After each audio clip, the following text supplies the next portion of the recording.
Hey guys, it's Miss Arlequin, and in today's lesson, we are going to be conducting our first reading of our second text for Unit 3, our World Wonders unit, How to Save the Taj Mahal.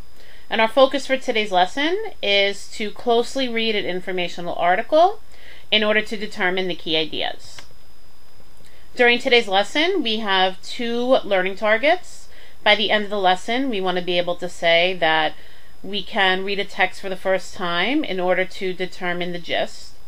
And we also want to be able to say that we can write an objective summary of a text. Alright, so during this first reading, we're going to follow our standard procedure. You can follow along with your copy. Make sure that on a sheet of loose leaf paper, you jot down any questions you have about the text in your notes. Our goal is to focus on figuring out what this informational article is mainly about, so we're looking to determine the central idea and to focus on the details which really help develop that central idea. And as always, in our Codex workbooks, we have words to know that are underlined. As we come across those words, make sure you stop and try to figure out their meaning based on context clues. And you can verify the definition for these words by looking at the footnotes on the bottom of each page. How to Save the Taj Mahal by Jeffrey Bartholet.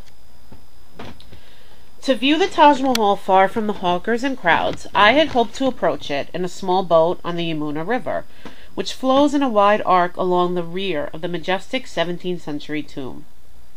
My guide, a journalist and environmental activist named Brij Khandelwal, was skeptical. The river was low, he said. There may not be enough water to float a boat. But he was game. So one morning, we met in downtown Agra, a city of more than 1.4 million people. Eventually, we arrived at a spot opposite the Taj. There, we hoped to find a fisherman to take us across. We stood before a rusty coil of barbed wire, listening to chanting from the nearby shrine, trying to make out the glory of the Taj Mahal through the haze. The Indian press had been filled with reports that the latest government efforts to control pollution around the Taj are failing, and that the gorgeous white marble is deteriorating, a possible casualty of India's booming population, rapid economic expansion, and lax environmental regulations. Some local preservationists, echoing the concerns of R. Nath, an Indian historian, who has written extensively about the Taj, warn that the edifice is in danger of sinking or even collapsing toward the river. They also complain that the Archaeological Survey of India, ASI, has done slipshod repair work and call for fresh assessments of the structure's foundations. The criticisms are a measure of how important the complex is to India and the world, as a symbol of historical and cultural glory, and as an architectural marvel. It was constructed of brick covered with marble and sandstone, with elaborate inlays of precious and semi-precious stones. The designers and builders, in their unerring sense of form and symmetry, infused the entire 42-acre complex of buildings, gates, walls, and gardens with unearthly grace. It combines the great rationality of its design with an appeal to the senses, says Eba Koch, author of The Complete Taj Mahal, a careful study of the monument published in 2006. It was created by fusing so many architectural traditions, Central Asian, Indian, Hindu, and Islamic, Persian, and European. It has universal appeal and can speak to the whole world. Part of the Taj Mahal's beauty derives from the story the stones embody. Though a tomb for the dead, it is also a monument to love, built by the Mughal Emperor Shah Jahan, fifth in a line of rulers who had originally come as conquerors from the Central Asian steppes. The Mughals were the dominant power on the Indian subcontinent for much of the 16th to 18th centuries, and the empire reached its cultural zenith under Shah Jahan. He constructed the Taj, which means crown, and is also a form of the Persian word chosen, as a final resting place for his favorite wife, Arjuman Banu, better known as Mumtaz Mahal, chosen one of the palace. A court poet recorded the emperor's despair at her death in 1631 at the age of 38, after giving birth to the couple's 14th child. The color of youth flew away from his cheeks. The flower of his countenance ceased blooming. He wept so often, his tearful eyes sought help from spectacles. To honor his wife, Shah Jahan decided to build a tomb so magnificent that it would be remembered throughout the ages. For more than 15 years, he directed the construction of a complex of buildings and gardens that was meant to mirror the Islamic vision of paradise. First, he selected the perfect spot. It had to be tranquil, away from the bustle of Agra, even then a thriving commercial center. The Taj site was located along a sharp bend in the Yamuna, which slowed the movement of the water and also reduced the possibility of erosion along the riverbank.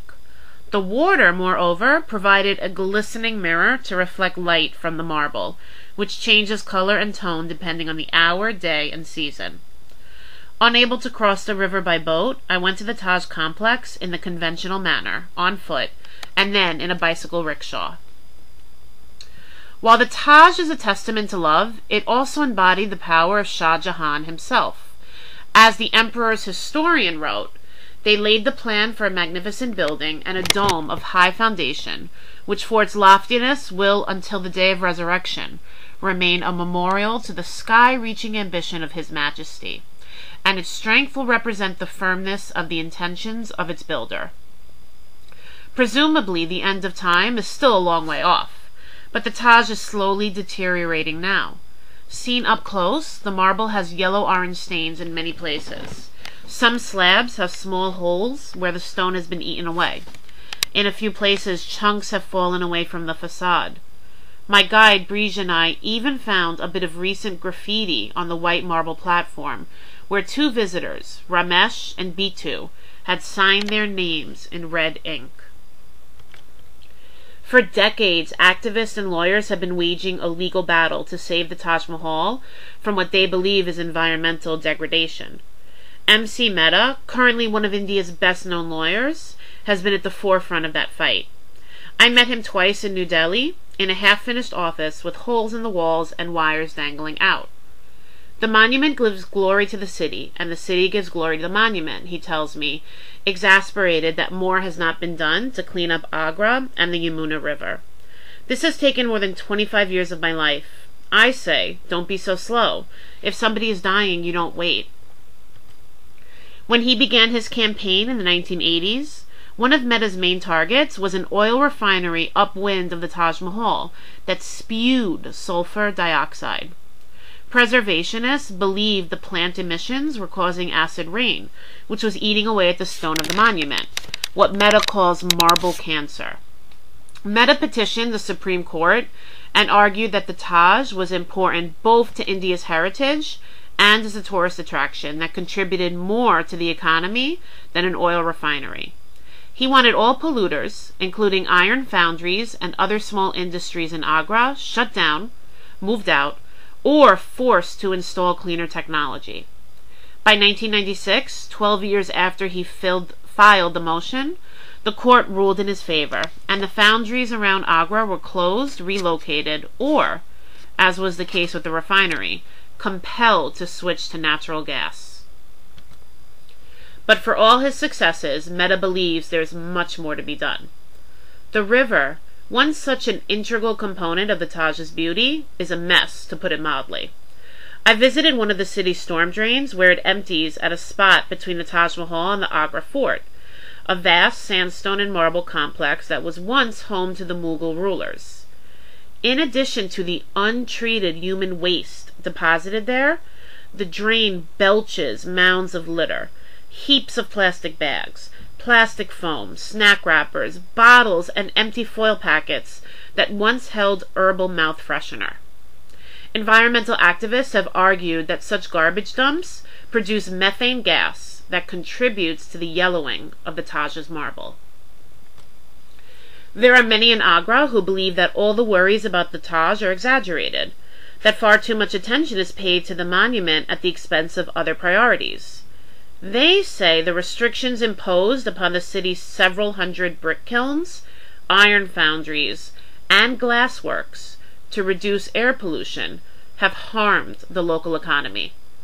S.M. Khandelwal, a business leader in Agra who opposed Mehta's legal campaign, has long argued that such businesses were responsible for only a tiny fraction of the fumes emitted in the city, and that the more significant polluters were vehicles and power generators.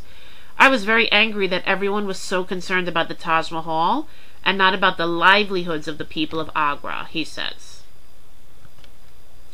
Even some international experts doubt that air pollution is the prime cause of the discoloring and the pitting of the monument's marble. At least some of the yellow marks on the monument, for instance, are rust stains from iron fixtures that hold the marble slabs in place. Marissa Lorenzi Tabasso, an Italian chemist and conservation scientist, has studied the Taj Mahal on behalf of international organizations and Indian authorities. Most of the problems with the marble are not from pollution, but from climatic conditions, he says. These include heat, sunlight, and also moisture, which promotes the growth of algae, leading to biological decay of the stone. Lorenzi Tabasso says the main human impact on the monument probably occurs inside the tomb, where the moist breath of thousands of daily visitors and their oily hands rubbing the walls has discolored the marble. The main concern, however, is the Yamuna River. Some of the activists I met in Agra cited arguments made by R. Nath, who has written dozens of books on Mughal history and architecture. Nath believes that the river water is essential to maintaining the monument's massive foundation, which is built on a complex system of wells, arches, and, according to Nath, spoked wheels made of salwood. Nath and some activists worry the groundwater levels beneath the monument are falling, partly the result of a barrier that was constructed upstream to augment public water supplies. And they fear the wood may disintegrate if it isn't kept moist. Nath also believes the Yamuna River itself is part of a complicated engineering feat that provides thrust from different angles as the water wends its way behind the mausoleum.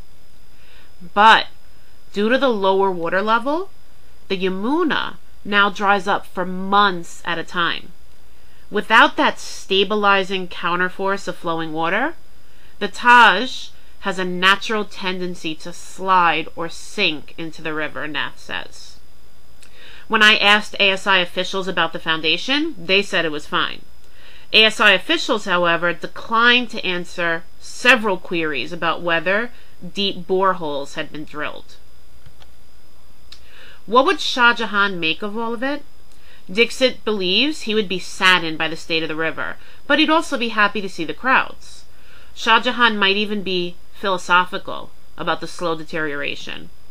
He had designed the monument to endure beyond the end of the world, yet the first report on record of damage and leaks came in 1652. The emperor was certainly familiar with the impermanence of things. When his beloved Mumtaz Mahal died, a court historian wrote, "Alas, this transitory world is unstable, and the rose of its comfort is embedded in a field of thorns. In the dustbin of the world, no breeze blows which does not raise the dust of anguish, and in the assembly of the world, no one happily occupies a seat who does not vacate it full of sorrow." If the symbolic power of the Taj can be harnessed to fight for a cleaner river, cleaner air, and better living conditions, all the better. But most of the Taj Mahal's flaws don't detract from the overall effect of the monument. In some ways, the yellowing and the pocking add to its beauty, just as flaws in a handmade oriental carpet enhance its aesthetic power, or the patina on an antique piece of furniture is more valued, even with its scratches and scars, than a gleaming restoration job. Standing before the Taj Mahal, it's comforting to know that it is not, in fact, of another world. It is very much part of this ephemeral, unpredictable one we inhabit, a singular masterpiece that will likely be around for many years or even lifetimes to come, but which, despite our best efforts, cannot last forever. Okay, so now that we're done reading, it's time for us to summarize the text and to focus on what this article was mostly about, the gist. So you're going to go to your Google Drive and start a new document. Make sure that you include a heading and title to the document and that you share it with me. You can use a sentence frame that's on the screen. However, you do not have to use a sentence frame. But keep in mind that when you write a summary, you do want to make sure that you include the title of the article, and that for informational text, you include the central idea, and then the most important details that support that central idea.